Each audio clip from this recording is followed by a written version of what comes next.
Hello students, कैसे हैं आप सब लोग। आज मैं आप लोगों को कोटा का प्योर सीक्रेट बताने वाला हूं और ऐसे जितने भी टॉपर्स जो आपको बता दें ऑल इंडिया रैंक 1 से लेकर 10 के बीच में आते हैं, उनके इंटरव्यू को देखने के बाद में मैंने एक पूरा कंक्लूजन निकाला है। और वो कंक्लूजन ऐसे सभी बच्चे 2024 में या 2025 में नीट एग्जाम को क्रैक करना चाहते हैं और आप रैंक को बहुत अच्छी लाना चाहते हैं और फर्स्ट अटेम्प्ट में ही आप लोग गवर्नमेंट मेडिकल कॉलेज में एडमिशन लेना चाहते हैं। तो आज मैं आप लोगों को बताऊंगा कि जे PW वाले जो हैं, जो हमारे अलग सर वगैरह हैं, या फिर मान लो अनअकैडमी वाले जो हैं, या LN कोचिंग वगैरह जो हैं, या फिर मान लो वेदांत हो गया, बायजूस वगैरह हो गया, ये सभी कौन सी ऐसी बुक को पढ़ाते हैं जिसको कराने के बाद इनके जो बच्चे हैं हर साल अच्छे नंबर पर जाते हैं या अच्छे तरीके से रैंक बना पाते हैं। तो आपको बता दें, टॉप सीक्रेट बताने वाला हूं और मैं आप लोगों को बता दूं हर सब्जेक्ट से रिलेटेड, फिजिक्स, केमिस्ट्री, बायोलॉजी से रिलेटेड मैं 3 ऐसी बुक बताऊंगा जिन बुक को आप लोग पढ़कर आप एक बार में नीट एग्जाम को क्रैक करोगे। और एक बात हम आपको बता दें, बहुत सारे बच्चे ऐसे होते हैं जो बहुत सारी बुक्स को इकट्ठा कर लेते हैं लेकिन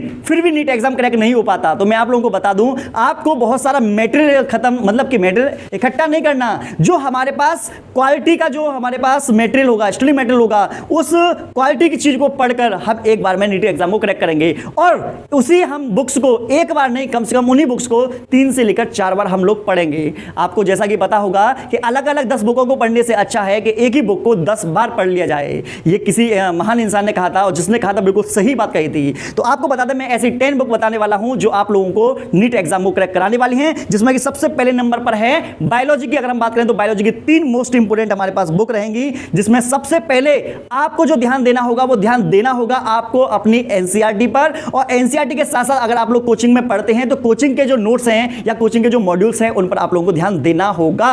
आपको बता दें, जब आप NCERT को कवर कर लेते हैं, कोचिंग का जो स्टडी मटेरियल कोचिंग में जो चीजें पढ़ाई जाती हैं, जब आप उसे भी रिवाइज कर लेते हैं तो सेकंड नंबर पर आपकी आती है ट्रूमेंस ऑब्जेक्टिव बायोलॉजी आती है नीट के लिए। तो आप लोगों को बता दें, यहां पर आप लोगों को ऑब्जेक्टिव क्वेश्चंस मिलेंगे जिन्हें मतलब कि सॉल्व करके आप नीट एग्जाम को बहुत अच्छे तरीके से उसकी आप प्रिपरेशन कर पाएंगे। आपको बता दें, अगली है तीसरे नंबर की, और ये तीसरे नंबर की यकीन मानिए जिस बच्चे ने बहुत अच्छे तरीके से एक एक क्वेश्चंस को समझते हुए कर लिया, मैं 101% कह रहा हूं उस बच्चे का नीट एग्जाम क्रैक होना ही होना है और वो बहुत अच्छे रैंक लेकर आएगा आराम से। 650 से तो उसके नंबर ऊपर जाने वाले हैं अगर उसने ये तीनों बुक को कर लिया। तीसरे नंबर की है MTG objective NCERT at your finger tips. आपको बता दें, मैं पूरे नाम बोल रहा हूं जिससे कि हर एक बच्चे को समझ में आए। वैसे तो मैं डायरेक्ट आप लोगों को बोल दूंगा फिंगर टिप्स, लेकिन एक एक चीज मैं समझा रहा हूं आपको। मैं बैकग्राउंड में इसकी फोटो भी दिखाऊंगा जिससे कि आप इस चीज को अच्छे से समझ सकें, कोई दूसरी बुक्स ना ले आए। तो अगर बायोलॉजी आप इस तरीके से कर लेते हैं तो आपको क्या काम होंगे, आपकी थ्योरी भी अच्छी हो जाएगी,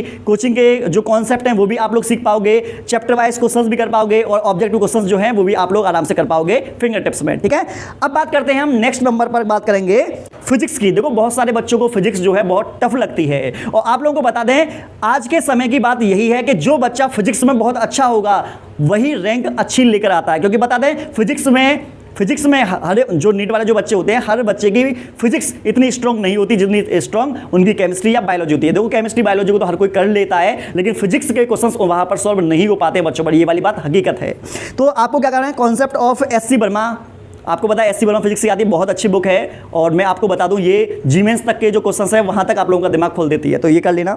नेक्स्ट नंबर पर आपकी आती है जो NCERT की बुक है। इस NCERT की बुक जो हमारी 11 12 की होती है, यही आप लोगों को परचेस करनी होंगी। और एक आएगी आपकी ऑब्जेक्टिव के लिए जो कि मोस्ट इंपॉर्टेंट है, DC पांडे की बुक। आपको बता दें, ये ऐसी है कि नीट के क्वेश्चंस के लेवल के यहां पर आपको सारे क्वेश्चंस मिलेंगे, 0 से लेकर हाई लेवल तक। एक एक क्वेश्चंस बहुत इंपॉर्टेंट है, हर एक क्वेश्चंस को अच्छे तरीके से कर अगर आप लोग जाते हैं तो आप आराम से फिजिक्स के क्वेश्चंस को सॉल्व कर पाएंगे। लेकिन फिजिक्स मांगती है कॉन्सेप्ट, फिजिक्स मांगती है आपकी कैलकुलेशन। तो आप अपनी कैलकुलेशन को अच्छा बनाइए, आप अपने कॉन्सेप्ट को डेवलप कीजिए और उसके बाद में अगर आपको कोई प्रॉब्लम्स आती है, डाउट वगैरह आते हैं, तो एक अच्छे फिजिक्स के टीचर की आप क्या काम कर सकते हो, ऑनलाइन चाहे कोचिंग ले सकते हो चाहे ऑफलाइन कोचिंग ले सकते हो, लेकिन फिजिक्स को भी आप लोगों के लिए लगानी पड़ेगी। ठीक है, अब बात करते हैं हम लास्ट नंबर पर और ये भी हमारे लिए काफ़ी इंपॉर्टेंट है और ये रहेगी हमारी केमिस्ट्री के लिए। तो आपको बता दें, आपको NCERT तो लेनी होगी, NCERT तो लेनी होगी क्योंकि आप लोगों को बता दें फिजिक्स की तो फिजिक्स में ये मान के चलो कम से कम 60 से 70%,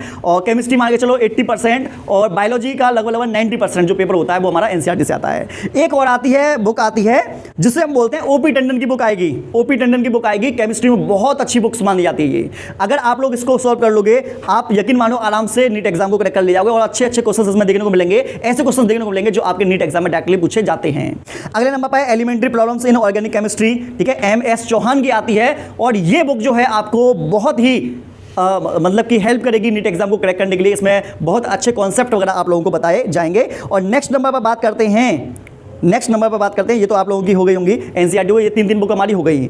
अब हम बात करेंगे आप लोगों के लिए, वो पता है किस चीज़ की करेंगे, वो करेंगे एमटीजी के जो पीवाईक्यू वाली जो बुक है, ये है आपकी असली बुक। असली बुक का मतलब है कि जैसे आप लोग फिजिक्स केमिस्ट्री बायोलॉजी को आपका सिलेबस ऑलमोस्ट कंप्लीट हो जाता है, तो एग्जाम से आप 2 महीने पहले प्रीवियस ईयर के क्वेश्चंस को सॉल्व करना स्टार्ट करोगे। जैसे ही प्रीवियस ईयर के क्वेश्चन सॉल्व होंगे, 1 मिनट रुकिएगा, जैसे आप नीट एग्जाम के प्रीवियस ईयर के क्वेश्चन सॉल्व करना स्टार्ट करेंगे तो आपको ये पता चल जाएगा कि आखिरकार हमारा फिजिक्स केमिस्ट्री बायोलॉजी में से कौन सी ऐसा सब्जेक्ट है जिसकी बुक को पढ़कर आप आराम से क्वेश्चंस को सॉल्व कर पा रहे हैं। और उसके बाद में आपको ये भी पता चलेगा कि इन तीनों सब्जेक्ट में से आपका कौन सा ऐसा सब्जेक्ट है जो वीक रह चुका है, कौन सा ऐसा सब्जेक्ट है जो आपका स्ट्रॉन्ग है, जिसके क्वेश्चन आराम से बन जाते हैं। अगर कोई सब्जेक्ट आपका ऐसा है जो वीक रह गया है तो उसको आप एक्स्ट्रा टाइम देना शुरू करेंगे, एक्स्ट्रा उसके कॉन्सेप्ट सीखेंगे, उसके न्यूमेरिकल सॉल्व करेंगे, तो उससे ये फायदा होगा आप लोगों का कि एग्जाम से पहले जो आप लोगों का वीक सब्जेक्ट भी होगा उसको आप एक्स्ट्रा समय देकर उसको भी आप क्या कर पाओगे, स्ट्रॉन्ग कर पाओगे, और नीट एग्जाम में अच्छा स्कोर कर पाओगे। आपको बता दें, नीट एग्जाम से पहले आप लोगों को टाइमर लगाकर पीवाईक्यू लगाने हैं। आपके पास मान लो कोई सैंपल पेपर वगैरह है, उसे आप लगा सकते हो, मॉक टेस्ट वगैरह है, ऑनलाइन में ज्वाइन करना चाहो या ऑफलाइन, आप कुछ ना कुछ इन तीनों में से आप करिए जरूर। मेरा कहने का मतलब है कि जितनी अच्छी आप लोगों की प्रैक्टिस होगी उतना अच्छा आप लोगों का रिजल्ट आएगा। जितनी अच्छी आप प्रैक्टिस करोगे उससे आपको अपनी कमजोरियां पता चल जाएंगी, उन कमजोरियों को हम दूर भी कर पाएंगे। अगर कमजोरियां हमको नहीं पता चलेंगी तो हम अपनी कमजोरी को सुधार नहीं पाएंगे और हमारा नीट एग्जाम बेकार हो जाएगा। लेकिन हम बिल्कुल रिस्क नहीं लेना चाहते, हम चाहते हैं एक बार में नीट एग्जाम क्रैक हो जाए। तो आप लोगों को जो मैंने बुक्स बताई हैं, इन बुक्स को आप परचेस कर सकते हो, या फिर मान लीजिए आप क्या कर सकते हो, आपके पास मान लो अभी ज़्यादा मतलब पैसा वगैरह नहीं हो तो आप एनसीईआरटी वगैरह खरीद सकते हो, उसके बाद में धीरे आप लोग निकाल सकते हो, इन बुक्स को मतलब ले सकते हो। लेकिन ये बुक्स आप लोगों को सॉल्व करनी जरूर है। एक बार आप लोगों को नीट एग्जाम क्रैक करने का मौका मिल रहा है, तैयारी करने का मौका मिल रहा है, बार बार मौका नहीं मिलते, तो इस मौके को आप बनाना स्टार्ट कीजिए और एक बार में आप नीट एग्जाम को क्रैक करिए, क्योंकि बार बार का झंझट नहीं रखना। नीट एग्जाम को हमें इसी बार क्लियर करना होगा। अगर आप लोगों को नीट से संबंधित कोई भी प्रॉब्लम्स है तो आप हमें नीचे कमेंट कर सकते हैं, और आप हमारे साथ अगर जुड़ना चाहते हैं तो हमारी वीडियो को आप लाइक कर सकते हो और इस चैनल को सब्सक्राइब जरूर कर लीजिए, क्योंकि मैं नीट से संबंधित आप लोगों के लिए बहुत सारी इंफॉर्मेशन लाता रहता हूं जो आपके लिए बहुत हेल्पफुल होंगी। मिलते हैं नेक्स्ट वीडियो में।